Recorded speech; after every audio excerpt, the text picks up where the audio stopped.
Newcastle manager Eddie Howe has come under pressure in recent weeks after a torrid spell of results. Related articles read. More related articles. Newcastle manager Eddie Howe is reportedly not at risk of being sacked, despite his side's poor form in recent weeks. The Magpies have endured a torrid month, prompting conversations about whether a change of face in the dugout is required to spark the squad back into life. Howe's side won just 2 of their 8 matches in December, with poor individual performances and an ever-growing list of injuries proving detrimental. Newcastle's 3-1 defeat at the hands of Nottingham Forest at St James Park on Boxing Day epitomised the issues to many.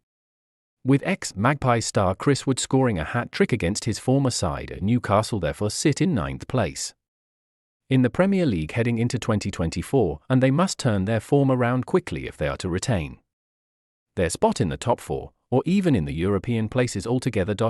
Bournemouth boss Howe has come under fire as a result of the Magpies' dismal run.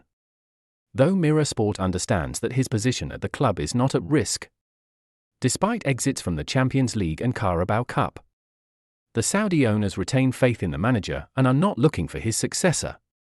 Co-owner Amanda Stavely visited the dressing room after the defeat to Forest to assure Howe that he has the support of the boardroom and that there is no pressure to turn things around in the immediate future. Instead, the higher powers at Newcastle are said to have recognised that the injury problems in Tyneside have undermined Howe's ambitions to progress beyond last season's 4th-placed finish and push for silverware.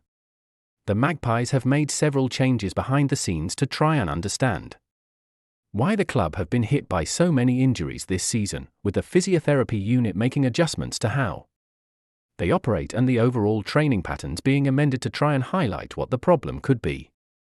Newcastle will be hoping that their injury woes are not as noticeable after the January transfer window, with several new arrivals expected to arrive in Tyneside to provide depth for the second half of the campaign.